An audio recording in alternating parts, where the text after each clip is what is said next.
கோதுமை ரவா கேசரி செய்ய தேவையான பொருட்கள் என்னென்னு பார்த்துடலாம்.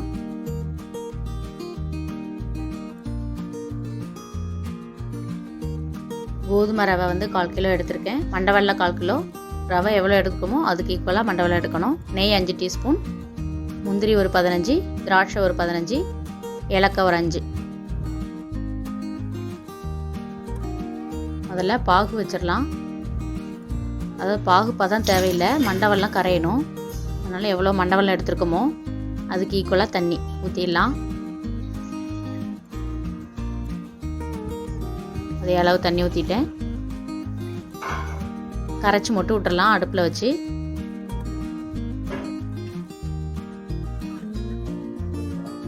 அடுப்பில் வச்சுருக்கேன். மண்டவெல்லம் கரைஞ்சா போதும். அதுக்கப்புறம் நம்ம வடிகட்டி எடுத்துக்கலாம். அதில் மண் இருக்கும், அதனால் நம்ம கரைச்சி எடுக்கிறோம். நல்லா கரையட்டும்.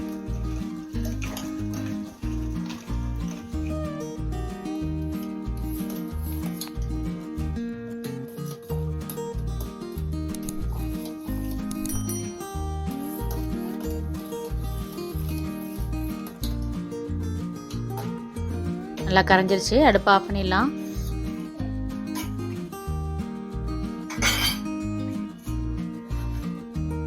வடிகட்டி எடுத்து வச்சிடலாம்.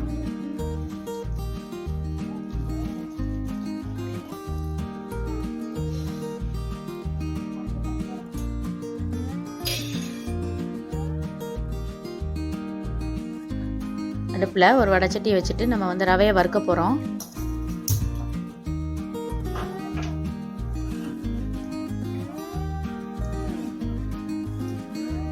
ஒரு 2 டீஸ்பூன் நெய் சேர்த்துறேன்.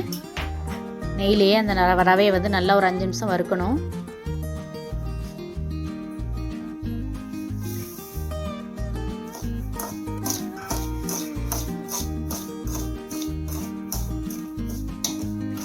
கைவிடாமல் நல்லா வறுத்துடணும். 5 நிமிஷம் வறுத்தோம்னா நல்லா வாசனை வர ஆரம்பிக்கும். இந்த ஸ்டேஜில் நம்ம அடுப்பை ஆஃப் பண்ணிடலாம்.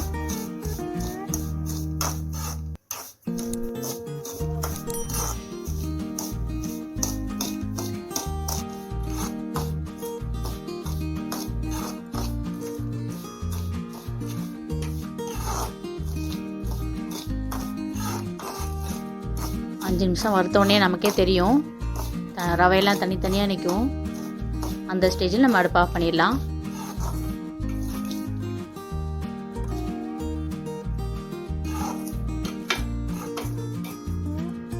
ரெடி ஆயிடுச்சு. அடுப்பு ஆஃப் பண்ணிட்டேன்.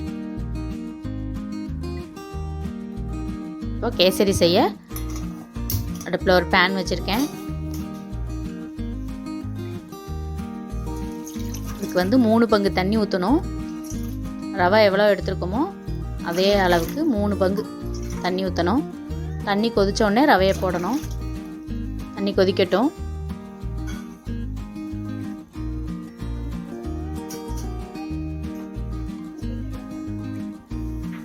தண்ணி கொதிச்சிருச்சு.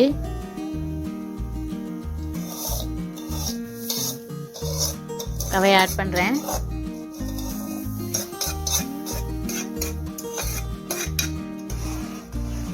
நல்லா மிக்ஸ் பண்ணி விட்டுட்டு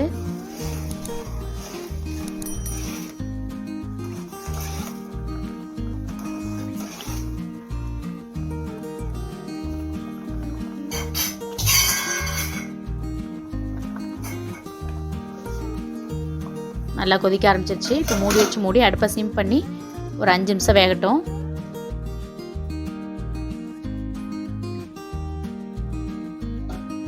அஞ்சு நிமிஷம் ஆயிடுச்சு. பாருங்கள், தண்ணிலாம் ஊற்றி ரவை நல்லா வெந்துருச்சு.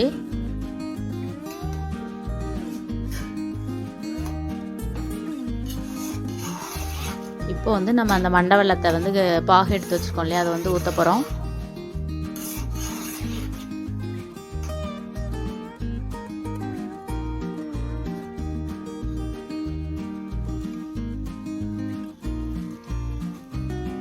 ஊற்றிட்டு நல்லா மிக்ஸ் பண்ணி விட்டு மறுபடியும் நம்ம வேக விடணும். பாகுலையும் வேகும்.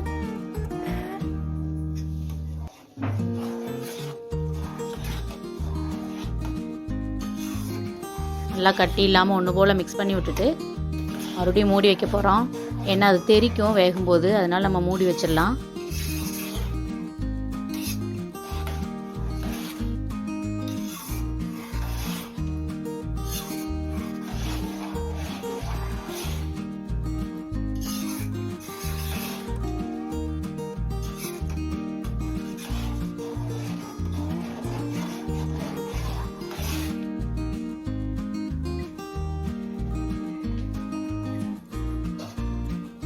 நல்லா கொதிச்சிருச்சு. இப்போ மூடி வைக்கிறேன். அடுப்பை சிம் பண்ணிடலாம். 5 நிமிஷம் வேகட்டும்.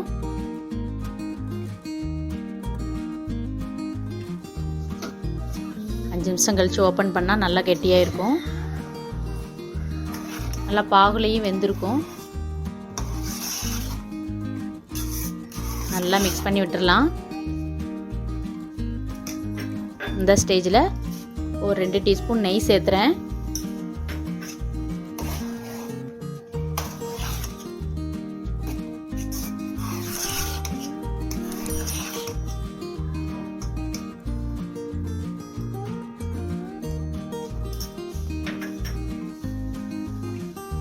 ஏலக்காய் பொடி கொஞ்சம், எல்லாத்தையும் போட்டு நல்லா மிக்ஸ் பண்ணி விட்டுடலாம்.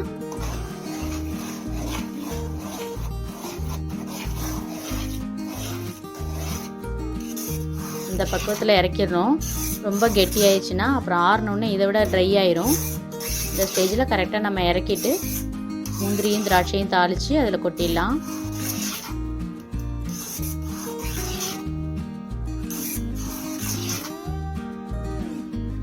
இந்த அளவுக்கு லூஸாக இருக்கணும். ரெடி ஆயிடுச்சு கேசரி. இப்போ நம்ம ஒரு பேன் அடுப்பில் வச்சுக்கலாம்.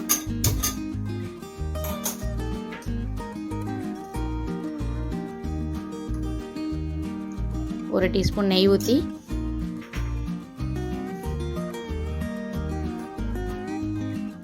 முந்திரி லைட்டாக வறுபட்ட உடனே திராட்சை போட்டு நல்லா வறுத்து அதில் கொட்டிடலாம்.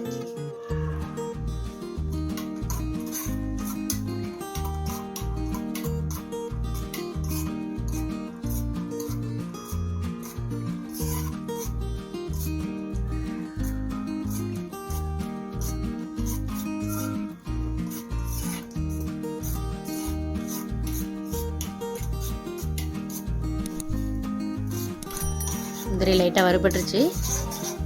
இப்போ திராட்சை ஆட் பண்ணுறேன்.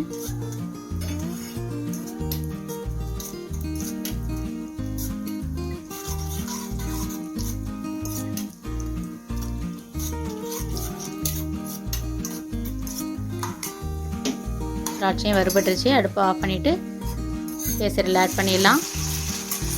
ரெடி ஆயிடுச்சு.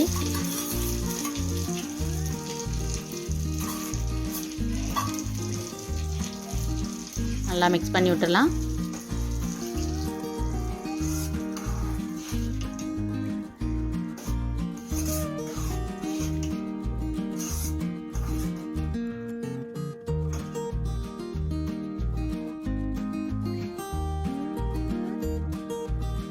சுவையான கோதுமை ரவை கேசரி ரெடி.